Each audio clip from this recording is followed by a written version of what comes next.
Salam, mən STEAM L Tədris Mərkəzinin Rus dili müəllimi Əsgərzadə Samira. Bu günləri sizə 12 oktyabr keçirilmiş mövzu sınaq imtahanının cavablarını haqqında deyəcəm.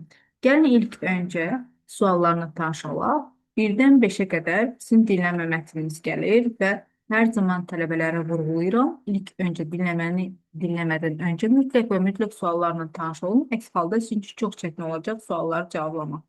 Gəlin sualla dinləməni dinləyək və sualların cavablarını axtaraq. Добрый день, доктор. Добрый день. Чем могу вам помочь? Я хотела бы обсудить некоторые проблемы с питанием, с которыми я недавно столкнулась. Və gördüyünüz kimi birinci cümlədə, yəni birinci sualda дополните предложение cümləni tamamlayın. Пациент обратился к доктору, потому что, yəni həkimə müraciət edib çünki və cavabı В чем проблема? Я ем много пищи быстрого приготовления, так как у меня плотный график работы. Я часто ем гамбургеры, картошку фри, консервированные супы, пиццу. Это не очень полезно для здоровья. Вам следует есть свежее мясо, свежие фрукты, больше зелени и молочных продуктов. Вы говорите о сбалансированной диете, верно? və dinlədiyiniz kimi, yəni nə məqsədlə, nəyə görə müraciət edib həkimə və dediyim kimi из-за нехватки времени, vaxt çatışmamazlığına görə o diyetə riayət edə bilmir. Bununla bağlı bir şey yoxdur və yaxud da problemi желудком, xeyr, bununla da problem yox idi. Doğru variant D variantıdır. Niyə?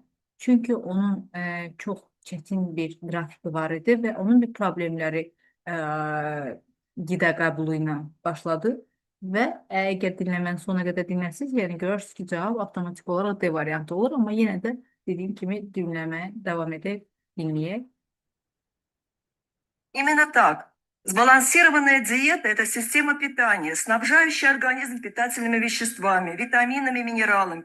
İkinci sualda bizdə что такое сбалансированная диета? Yəni nə deməkdir bu? Balanslaşdırılmış diyeta. Və dediyim kimi dinləməni əgər biraz dinləsə təkrar, imенно o sbalansirованный diyetada nə deyilirsə, biz də baxırıq hansı variantda bu haqda, yəni daha doğru vurğulayır.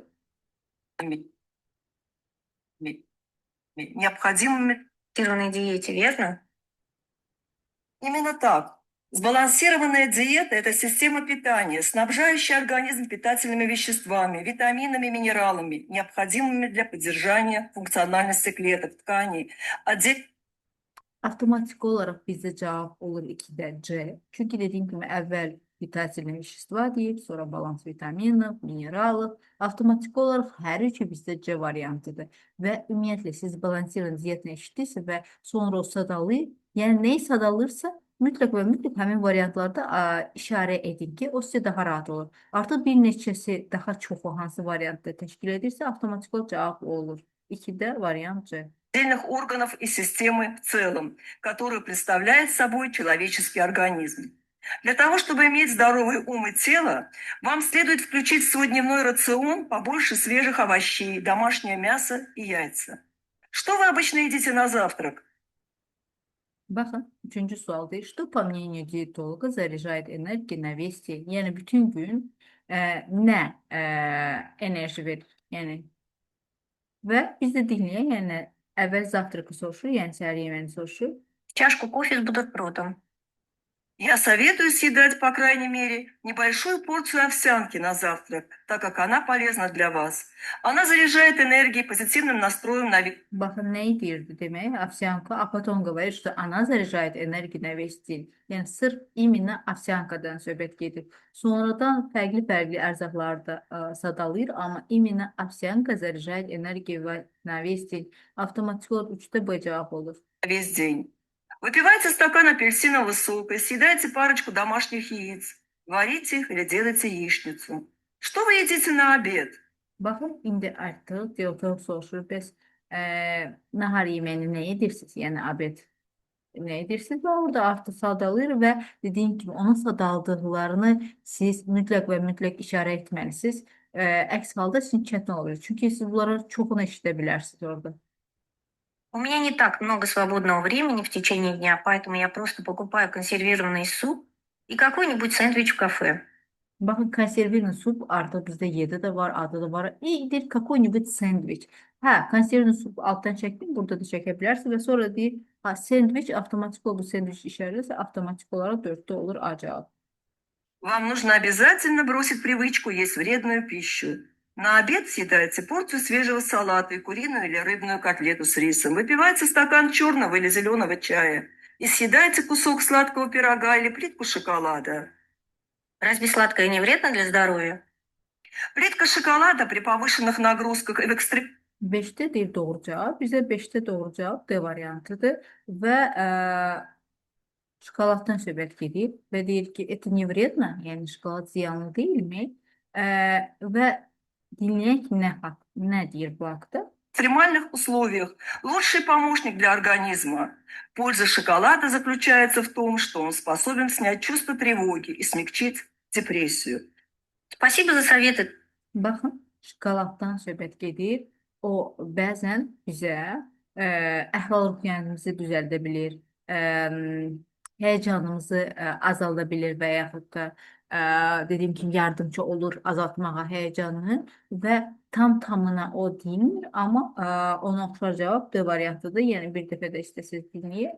В том, что он способен снять чувство тревоги и смягчить депрессию. Спасибо за советы, доктор. Я постараюсь выполнить. Və avtomatik olaraq dinləmənin cavabları bizdə olur 1D, 2C, 3B, 4A, 5D. Gəldi mətnimizə. İlk mətnimiz 6-dan 10-a qədərdir. Və mən hər zaman vurğulayıram ki, mətnə ehtiyac yoxdur oxumağa, çünki vaxtınız gedir. Nə qədər də çox bilsəz də tərcüməni, amma yenə dedim ki, ona fokuslanın. Çünki biz cavabları axtaranda avtomatik olaraq bu mətni bir neçə dəfə oxumuş oluruq. Və gəlin baxaq 6.1. Muzika Mozartda влияет на работу мозга. Doğru cavab A variantıdır. Muzika Mozartda влияет на работу mozga. Və mən də baxıram. Mən buradan baxsam biraz çətin ola bilər, amma baxın принято считать, что музыка Моцарта быстро способствует быстрому усваиванию информации и влияет на умственную работоспособность. Umственную работоспособность nə deməkdir? Yəni mənim əqli cəhətdən, yəni ağıl cəhətdən həmin onun inkişafına yardımcı olur. Amma burada 6.1-də də yazır ki, влияет на работу mozga. Mozg beyin deməkdir. Da ağlı insanın beynində olur deyə. Ona görə avtomatik olaraq 6.1 doğru cavab olur. Yəni dedim ki, sinonim olaraq, yəni cümlə bir-birinə sinonimdir deyə avtomatik olaraq 6.1 A cavabı olur. Gəldi 6.2-yə. 6.2-də deyir ki, Aristotel считал музыку способом лечения. Və mən də dediyim kimi tam mətnin əvvəlindən bir başlayıram axtarmağa. Aristotel nə deyir? Baxın, burada artıq Aristotel утверждал, что с помощью музыки можно определенным образом влиять на этическую сторону души и так далее. И потом называл мелодию не лекарственным способом лечения. Не лекарственным способом лечения. Ama burada yazılıb ki, способом лечения, поэтому автоматик olarak 6.2 B cevabı oldu. 6.3 Pifagor uçulsun müzik İtalya. Mən dediyim kimi, qaçmayın oradan mətnin sonunda əvvəlindən baxın. Pifagor uçulsun müziki в Египте. Egipt это Misir, поэтому avtomatik olaraq 6.3 də bizdə B variantı oldu. Gəldi 6.4-də Duhovna muzika успокаивает человека. Mən də axtarıram. Tərcüməni bilməsən də bunu axtara bilərəm. Duhovna muzika və bir-bir başlayıram axtarmağa. Duhovna muzika успокаивает.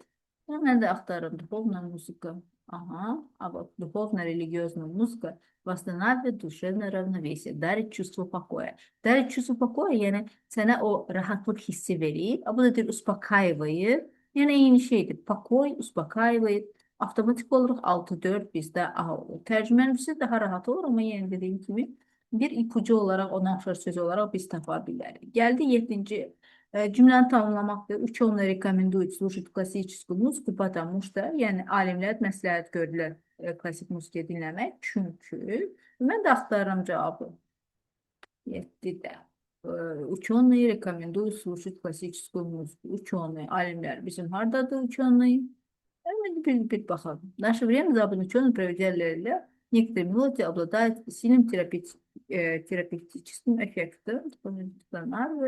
Ve bu da bakar, слушать классическую музыку, классическую баху, духовно-религиозная музыка Дальше. Самое всестороннее влияние на человека оказывает классическая музыка. Ученые приписывают классическим произведениям просто чудодейственный эффект. Mən dediyim kimi həmin bu ətrafda axtarmalıyım cavab.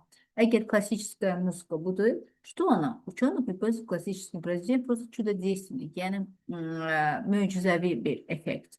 Və mən də baxıram ki, baxın, immun sistemi burada ətrafında yanında var mı? Hayır, bu haqda yoxdur. Və yaxud da плохо влияет на процесс обмена веществ burada var mı? Hayır, yoktu. Otomatik olarak она обладает чудодейственным эффектом. Avtomatik olarak 7'de D variant olur cevap.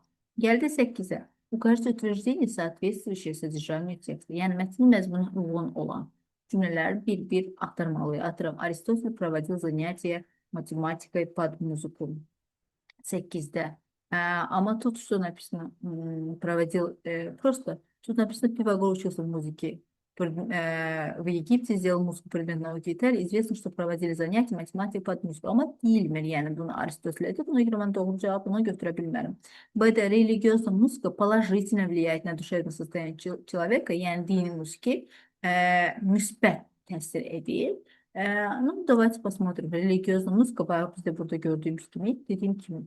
Tərcümə bilməyən bir burada mətnin əvvəlini axtarır. Amma burada mən tərcüməni artıq bildiyimə görə религиозная muzika və сценарий душевное равновесие дарит чувство покоя avtomatik olarak bizdə 8'də B cavab olur. Yəni doğru olaraq budur. Məsəl üçün, медики рекомендуют часто слушать рэп. Amma burada baxın, медики не рекомендуют долго слушать в стиле рэп, hard rock, heavy metal и так далее.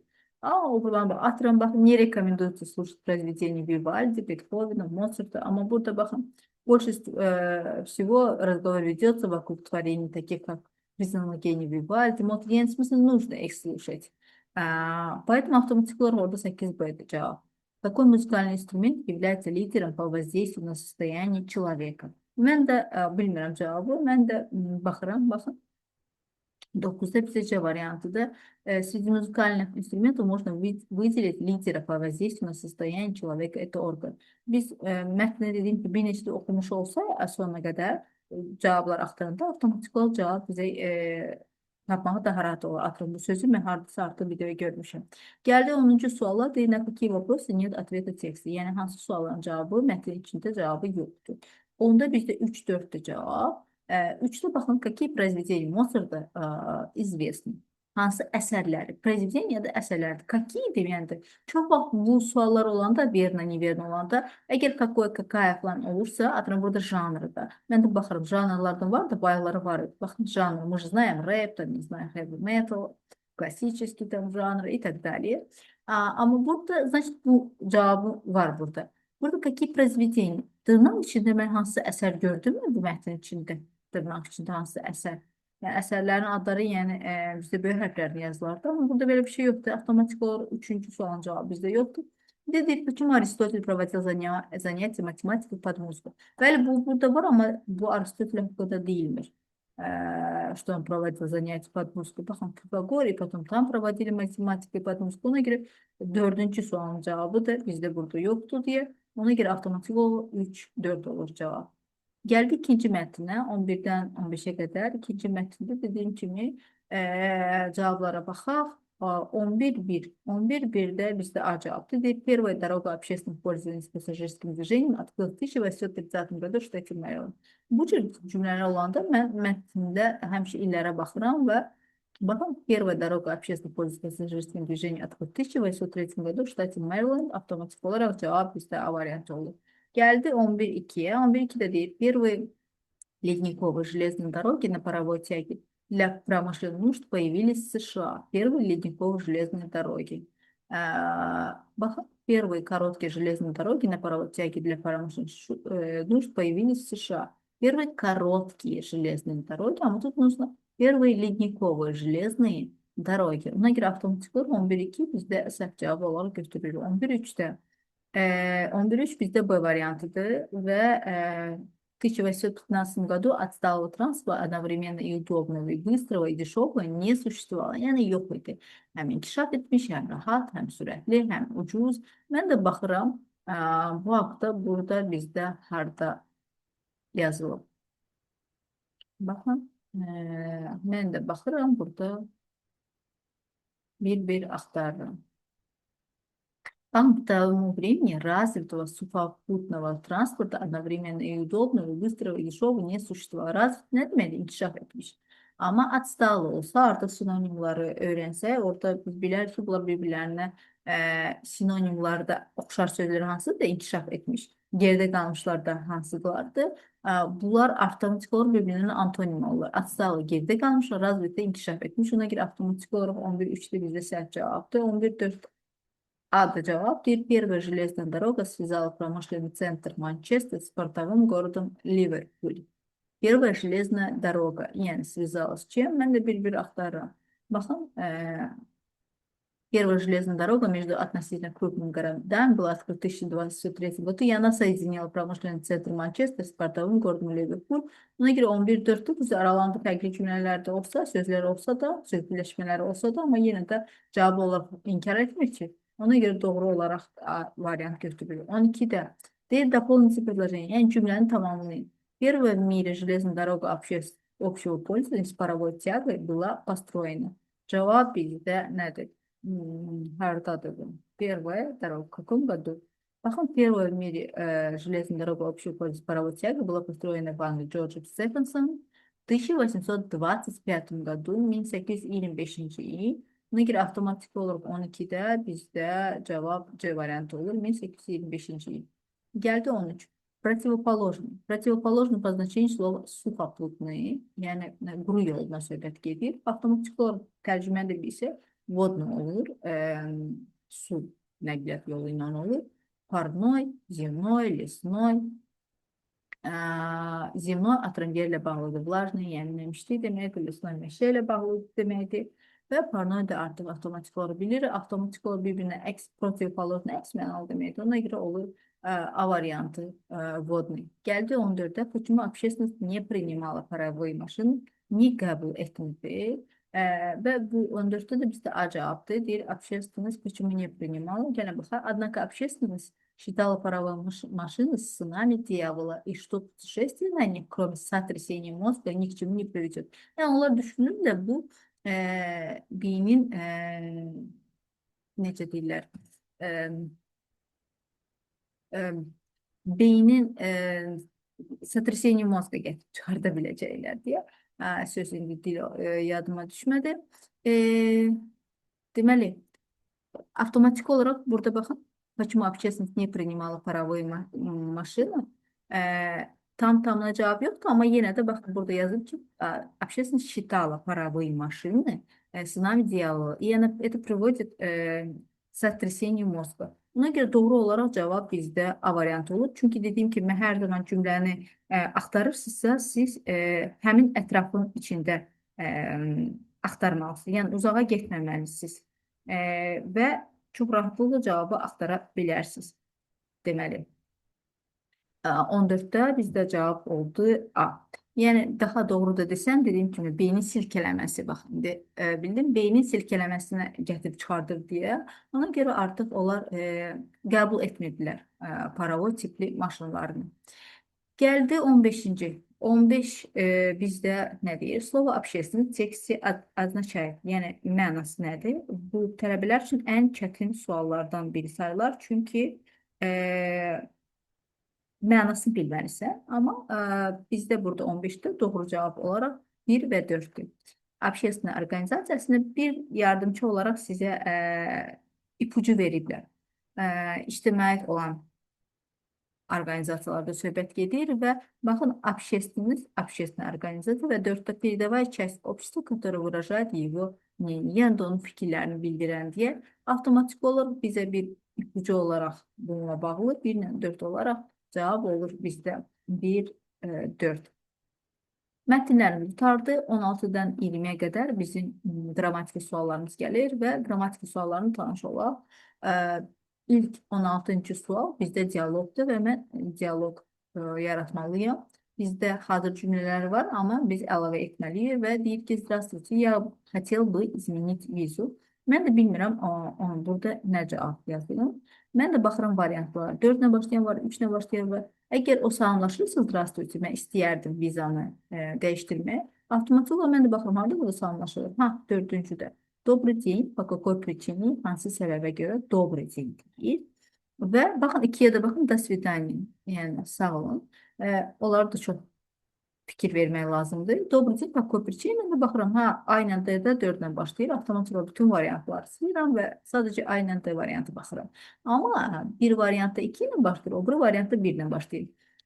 Gəlin baxaq.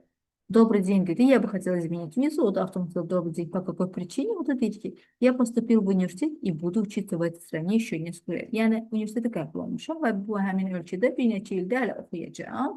Və mən də bilmirəm. İkini deyim, biri deyim. İkidə deyir ki приходите обязательно, но не забудьте заранее записаться на прием. До свидания. Сразу deyir до свидания. Bu до свидания olmaz çünki absurd bir şeydir. Çünki hələ cümlələriniz var. Avtomatik olaraq bir dəfə до свидания demək doğru olmaz. O da deyir ki gəlin birə baxaq. Хорошо, вам нужно написать заявление, и у вас есть при себе паспорт? Yəni sizin üzərində pasportunuz varmı? Və yaxud da dediyim kimi spravka из деканата. Və o da deyir ki, да, паспорт и зачетная книжка у меня с собой. Baxın, cavabı bu deyir, pasport и зачетная книжка у меня. Mən də baxıram, hansı sual içində var bununla bağlı. Bir də var, pasport и зачетная книжка. Avtomatik olaraq 4-dən sonra bizdə 1 olur. Mütləq və mütləq burada işarə edin. 4-ə yazın, 1-i yazın, sizin üçün daha rahat olur. 3-ü yazın, sizin üçün daha rahat olur. Sonra ondan sonra 3 gəlir. O nə ona deyir? Спасибо, деканет. O da deyir ki, очень жаль, тогда вам нужно уточнить у секретаря, какую справку вам нужно получить в деканате вашего университета. Yəni, именно hansı spravkanı lazımdır gətirmək deyə. Onu artıq dekanatda biz dəqiq öyrənirik. Və sonra da baxın, o niyə belə deyir? Çünki deyir ki, а вот справки из деканата нет. Ona görə deyir ki, dəqiq öyrənin bu haqda. Deyir, спасибо огромное, когда соберу все документы, приду к вам записать заявление. Bütün sənədləri yığandan sonra artıq yəni təkrar gələcək. Sağ olun, до свидания. O da artıq avtomatik olaraq 2 ilə bitir. Приходите обязательно, но не забудьте заранее записаться. Yəni mütləq gəlin, amma mütləq dediyim kimi qeydiyyata düşün, yəni qəbula düşün. До свидания. Avtomatik olaraq 16-da bizdə D variantı oldu. Gəldi 17-də. Укажите ошибку, выбери выделенное слово. Mən hər zaman uşaqları vurğulayıram. Bu paronimdə və demək olar ki, hər il qəbullara, istər ilk imtahan olsun, istər ikinci imtahan olsun, hər dəfə paronimlə bağlı sual düşün. Səhv etmirəmsə, sonuncu imtahanda ilk dəfə idi ki, paronimlə bağlı sual görülmüşdü. Amma bu təkrar qəbula düşən bir sualdır. Ona görə paronimlə bilmək çox vacibdir. Mən də bilmirəm hansı paronimdir. Baxın, предание мифическое. İşarə kursivlə edilmiş hansı sözdürsə, bu sözü onlar seçiblər, bir-birlərinə uzlaşıb. Yəni, bu doğrudur. Atıram, человек расчетный, хвост рыбий, театр драматический və путь запасной. Bu doğru olaraq seçiblər. Amma deyirlər, hansısa biri səhvdir. Niyə səhvdir? Mən hər zaman uşaqlara vurğulayıram. Paronimləri çox vaxt insanla bağlı və yaxud da canlı olaraq ливый, ивый ilə olan paronimlər seçirik. Və человек какой расчетливый, yəni hər şeyin hesabını, kitabını aparan bir insan. Avtomatik olaraq B variantı səhvdir. Amma rıbi nasıl balığın qrubu ola bilər. Çünki rıbni nə deməkdir? Atıram, balıqdan olan salat, rıbni salat. Dramatik teatr ola bilər. Və dedim ki, heç birinin səhv yoxdur. Sadəcə B variantı da səhv var. 17 B variantı. Gəldi 18. Hansı bir cümlədə выделенное словосочетание управлено прямым значением. Выделенное hansı deməkdir? İşarə edilmiş söz birləşməsi. Чистая душа, легкий характер, тяжелый взгляд. Burada doğru olaraq 18-də Y variantdır. Çünki seri glaza, boz gözlərdən söhbət gedir. Bu həqiqi mənada güclü sözlər, ağır bir baxışı var, yüngül xasiyyət, yəni təmiz ruhlu. Ona görə avtomatik olaraq Y variantı doğru cavab olaraq həqiqi mənada istifadə edilir. 19. 19-da variant C'dir. Niyə? Deyir, sinonim slovu povod является.